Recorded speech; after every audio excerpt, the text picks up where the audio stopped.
Welcome back to the Deep Dive. Glad to be here. Before we get into today's discussion, and trust me, you are really going to want to hear this one, I need you to do me a favor. Oh yeah, do it right now. Seriously, hit that like and subscribe button right now. Just take a second. It helps us keep the lights on, it helps the algorithm find us, and it ensures you don't miss out when we drop deep dives exactly like this one. Because today is a heavy hitter. It is. Today, we are reviewing a book that I can really only describe it as a weapon. Yeah. It's an ebook titled Time Daddy, Long-Term Preference, Character, and High-Trust Culture, and it's by Conrad Reicher. It is certainly a title that grabs you right by the throat, isn't it? Absolutely. Time Daddy. But once you get past the provocation of that title, what Reicher has written here is essentially a manifesto. Yeah. It is an ultra-long, incisive, and frankly, fascinating look at why modern men are failing. And the hook is intense. I mean, Reicher positions this not just as a casual weekend read, but as a literal manual for men who are tired of being lied to. Right. If you are listening to this and you feel like the deck is stacked against you, like the institutions are rotting, or like you're just, running on a hamster wheel, Reicher says you're right. You're not crazy. Exactly. But he argues that while the game is rigged, most men are actually playing it wrong anyway. And I want to be really clear up front here. We are going to do our absolute best to summarize the core arguments, but this text is dense. Super dense. It's packed with strategy, history, economic data. If you want the full blueprint, you need to go to Amazon Kindle or Google Play Books immediately and buy the book. Yeah, we're just scratching the surface today. Just a taste. And for the daily updates, you should know Reicher is really active on Substack at Conrad and Reicher. So that's where the ongoing insights are. Definitely follow him there. But let's dive right into the beast. The central villain of this book is something Reicher calls the lie of now. The lie of now. Right, so this is the foundation of his entire argument. Reicher's thesis is that society, specifically through the vehicles of feminism, cultural Marxism, and consumer technology, has essentially engineered men to be short-term thinkers. Engineered us. Yeah, we have been conditioned systematically to be impulsive, reactive, and weak. And the result isn't just that we're, unhappy or broke. He actually argues it's the literal destruction of civilization itself. Which sounds hyperbolic at first. It does. But he grounds it immediately. He starts with a very famous psychological baseline, the marshmallow test. Right, the Stanford study. I think most people know the basics of this one. You put a kid in a room with a marshmallow, you tell them, hey, if you can wait 15 minutes without eating this, I will give you 2 marshmallows. It sounds so simple. But the results were profound. Reicher uses this to set the stage.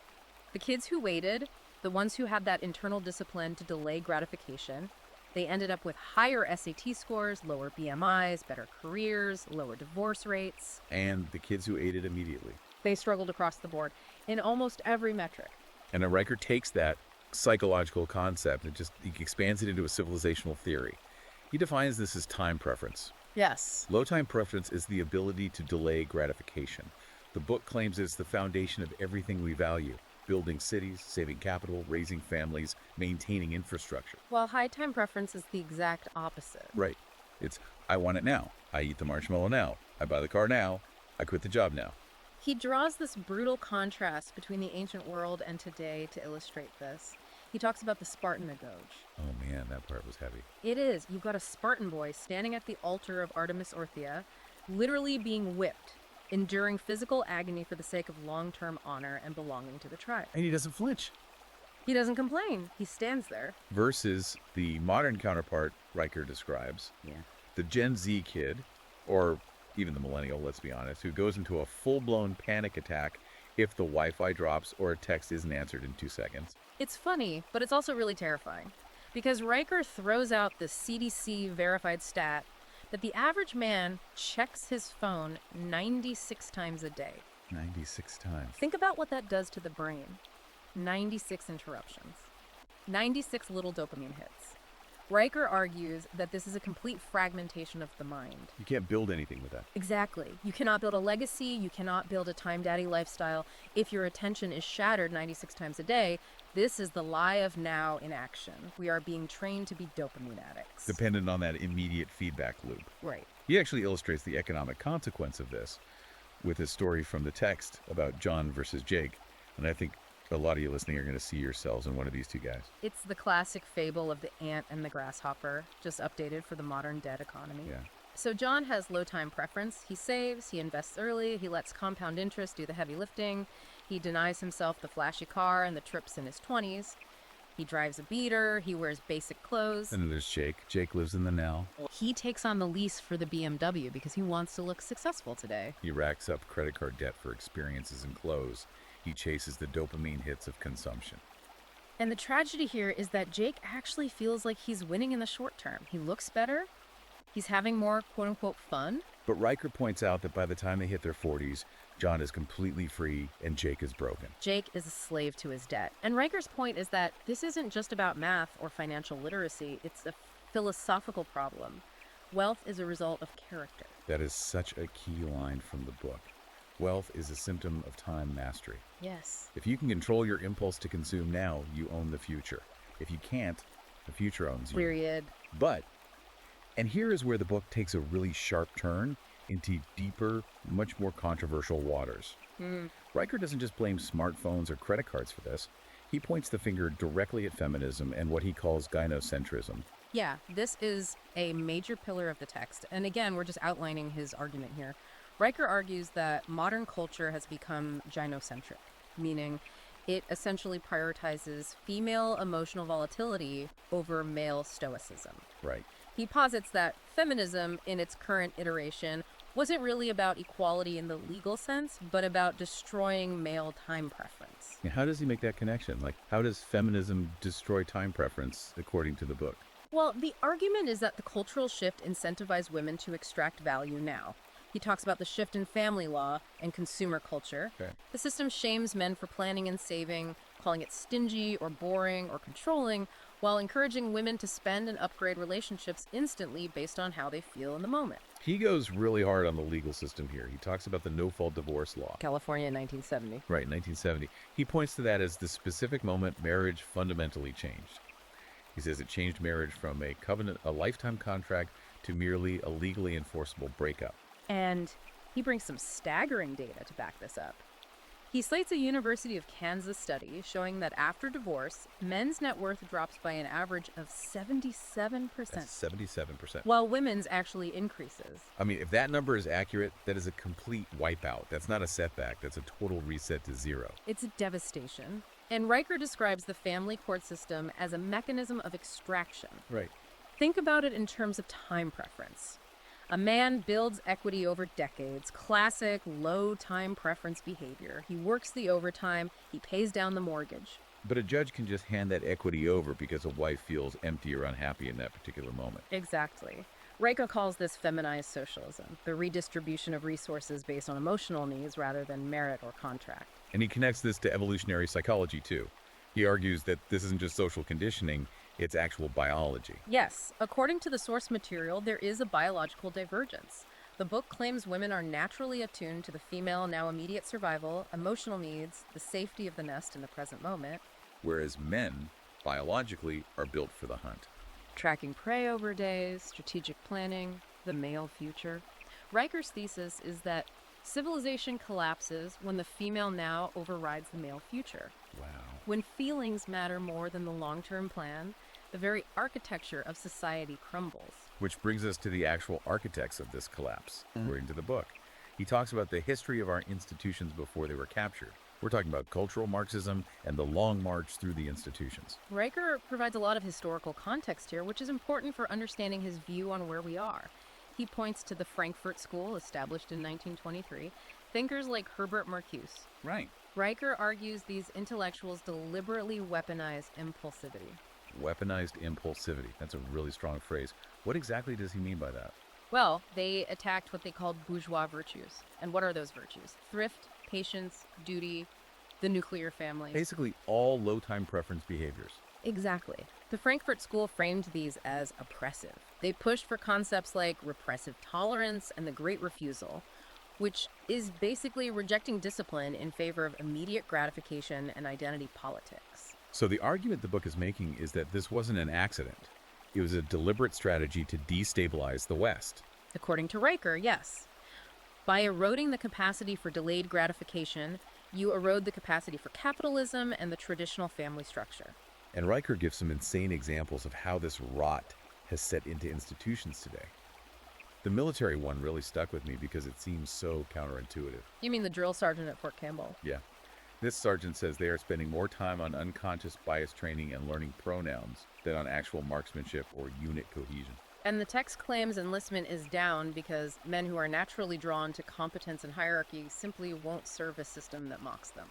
He also mentions the corporate and tech world, the BBC engineering division. Right. The book details a quote-unquote quiet collapse of competence there, where signal integrity tests were failing. Right. Because of diversity hires who literally couldn't do the math. The argument is that when you prioritize identity over merit and emotion over logic, you lose the ability to maintain complex systems. You lose the ability to just keep the lights on. It's the enemy within. It's not an external invasion, it's an internal decay. Exactly. It's an internal crumbling of standards. But Riker doesn't just leave us in the rubble, which I appreciate. Right, he pivots. He contrasts this decay with how the West was actually built. He uses the concept of cathedral thinking. I love this part. It's such a powerful visual. He talks about the building of Salisbury Cathedral, which took 38 years, and Cologne Cathedral, which took 632 years. Just think about the mindset required for that. Men laying the foundation stones knew with 100% certainty that they would never see the spire. Yeah. They would never see the finished work. They were working entirely for a future generation. That is the ultimate low time preference. It's the exact opposite of, I want my marshmallow now. Riker also brings up the Amish, which was honestly surprising in a book about high-tech modern problems. It makes perfect sense in his framework, though. He argues the Amish aren't anti-tech. They are anti-distraction. Right. They have a high-trust society, zero bank failures. They build huge barns in a single day. Why? Because they completely reject the cult of speed. Wow. They operate on trust, and Riker explains the economic link here. Trust correlates directly with time preference. You cannot have a high-trust society with people addicted to instant dopamine from social media, fast food, quick profit. Because if everyone is looking for a shortcut, you can't trust anyone. Precisely. Okay, so we've diagnosed the disease, we've seen the enemy, we've seen the historical context. What's the solution? The book is titled Time Daddy, so clearly that's the goal. Yeah. How does a guy actually become a time daddy in a world literally designed to make him a time child? It starts with reclaiming biology and reclaiming the mind. The time daddy lifestyle described in the book is about becoming time dominant. I like that. And Riker actually flips the script on parenting and testosterone here, which addresses a really common fear in the manosphere space. Yeah, the cuckoo myth. The idea that having kids makes you soft. Right. There's this widespread belief that testosterone drops when men become fathers, the whole dad bod phenomenon. Yeah. But Riker cites studies showing that fathers who are active caregivers, meaning protectors, teachers, disciplinarians, actually see a rise in testosterone. Really? Yes. Biology rewards investment, it rewards the long game. Nature actually wants you to be a time daddy. That's fascinating. And then there's the tactical stuff he gets into. He talks about the dopamine detox. This is non-negotiable for him. You have to stop bleeding time. He suggests using a dumb phone or a very basic phone, silencing all notifications. He mentions something called the digital attention tax. Yeah, that every time you get interrupted by a ping or a buzz, you lose 23 minutes of deep focus. 23 minutes. If you get interrupted 3 times an hour, you literally never achieve deep focus. Ever. Man, he lays out a routine that sounds like a modern-day Spartan gauche for men, Yeah. starting with waking up at 4:30 a.m. Like Jocko Willing or Marcus Aurelius, the idea isn't just the whole rise and grind hustle culture thing. Right. It's about owning the day before the world steals it from you. At 4:30 a.m., there are no emails, there are no demands from the gynocentric world. It is pure, uninterrupted time. And cold showers. He doesn't describe them as just hygiene or waking up, does he? No, he calls them neurochemical training wheels. That's a great term. It's about forcing the nervous system to handle shock without panicking. It trains you to override the impulse to seek comfort. If you can stand under freezing water for 3 minutes and consciously control your breathing, you can handle a stressful email or a chaotic situation without losing your frame. Then there's what he calls the trivium, going back to grammar, logic, and rhetoric, reading primary sources. Riker argues that you need to bypass the modern filter. Don't read what some journalist says Plato wrote. Read Plato, read Locke, instead of scrolling TikTok. Build a mind that can process truth directly. Exactly. It's about inoculating yourself against the lie of now. Financially, he prescribes financial thrift, living on 80% of your income and investing the other 20%. And he has this 5-year rule for purchases. If you can't envision actively using the item in 5 years, don't buy it. That cuts out almost all consumers' junk instantly. Completely. But the part that really sounded intense, and honestly, I think this is the missing link for a lot of guys reading this kind of material, was the concept of brotherhood, the tribunal. This is crucial to his strategy. Riker argues you cannot do this alone. The world is too designed to pull you down. It's too strong. Right. So he suggests forming accountability groups where men literally audit each other's finances and fitness. And I mean real audits. Open the bank apps. Open the bank apps, show the screen time stats on your phone. The story of the failure vest in the book was hilarious, but man, so effective. Yeah, a man in this group missed his gym sessions, so he was forced to wear a high-vis vest that literally said failure on it during their meetup. Brutal. It sounds harsh, but Riker argues that society has removed shame as a corrective tool. We need to reintroduce healthy shame for failure. If you fail your brothers, you should feel it. That's how you get better. It's about accountability. It's about having a tribe that simply won't let you be mediocre. Precisely. Okay, so we've covered the history, the enemy, the institutional capture, and the tactics.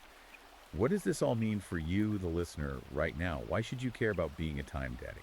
I think it connects back to that idea of legacy. At the end of the day, Riker is asking the reader to plant trees they will never sit under. Yeah. The ultimate rebellion against a short-term, feminist, Marxist world, as he describes it, is to be a man who builds a multi-generational legacy, to build something that outlasts the current chaos. The time daddy is unstoppable because he is not in a hurry.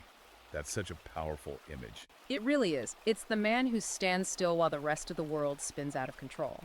The man who is quietly building a cathedral while everyone else is fighting over marshmallows. Listen, if this conversation fired you up, and if you're still listening, I know it did, you need to get the full manual. We've given you the overview, but the devil is in the details here. Oh, yeah. Go to Amazon Kindle or Google Play Books right now. Don't wait. Don't have high time preference about this. Buy Time Daddy by Conrad Riker. This deep dive was really just a taste of the full manifesto. And for the daily insights, the ongoing strategy, and the community around this, make sure you follow at Conrad Riker on Substack. That is where the conversation continues. Absolutely. And hey, if you found value in this deep dive, do not forget to like and subscribe. We are trying to build our own little corner of high trust culture right here, and we need you on this journey with us. Remember the core mantra from the book. Don't just survive the moment, dominate the time.